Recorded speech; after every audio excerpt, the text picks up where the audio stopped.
So 8 years ago, I was trying to design this course, and I started wondering what all do we do to help people, whoever is using this methodology. What all should we help them with? So I said, if people, problems, ideas, and test is going to be the precursor to something becoming a service or a product, uh, what should people do in order to find out what is going on with people? And once they figure that out, what do I mean by problems? Like, is that the problem to solve, or is there something deeper? Can I find this out? So something that can help them figure this out. Once you figure out what is the right problem to solve, how do I generate ideas? We are, of course, blessed with a lot of creative instincts. So we do generate lots of ideas on our own. But what if we are stuck? If we're totally stuck for ideas, we can't move forward at all. What do we really do? That was another thing. After the ideas are generated, what do I mean by test? That's not super clear, right? What all is involved in test? So I said, how can we help students or learners, whoever is going through this method, to figure out what to do in each of these? So how do we prescribe what to do in each of these? So I said, okay, people means, let's empathize with them. So that's what one thing that occurred to me, that when you want to find out what people are thinking, you should put yourself in their shoes. That's empathy, right? So that was defined as empathy. So you try to understand and feel what they are going through. So understand from an intellectual standpoint. You understand what's going on. What are people going through?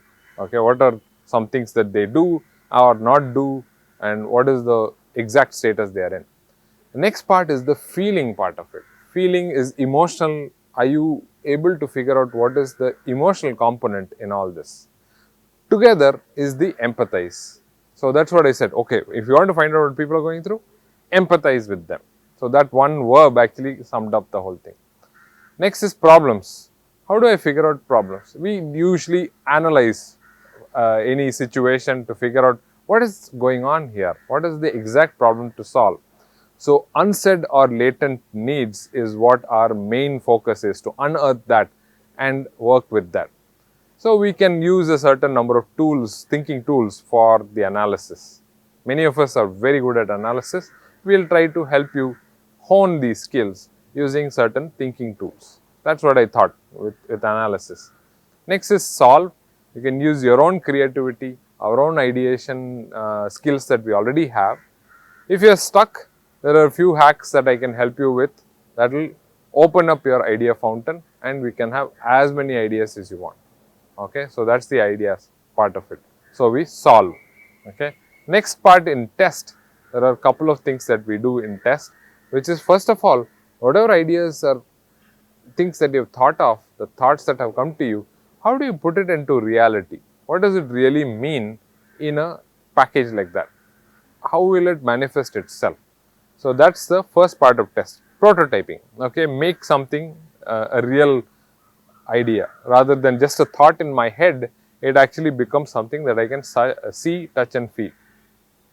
And lastly is test again, which is, now actually when you try to test it, you can of course test whether your idea works or not, but more importantly, you have to take it back to your customers and see if it works for them, because after all, this is human-centered thinking, human-centered design, which means you have to go back to your customers and make sure that this really works for them. So we are actually going back to empathize again. Okay. This is great. It sort of made sense. So I started looking around whether this makes sense. Has somebody already done it?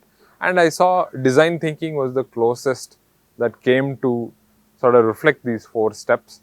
And I said, this is great. There is a sort of agreement in from the past, and I will call it design thinking from now on, because it is very similar in structure, construct to what was already done. Great. That is also clear for me. Then I started looking for some case studies. So I became worried about the fact that, now wait a second, will this be easy to learn? Will it be a challenge to pass it on to somebody?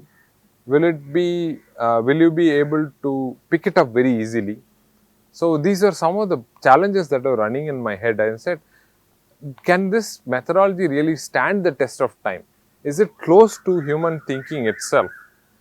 Has somebody already done like something like this, like a philosophy, which sort of, for me, I wanted to look for some confirmation saying this is fine, we can go ahead with this. So these are some things that I was really, really worked up about, and I started thinking about it.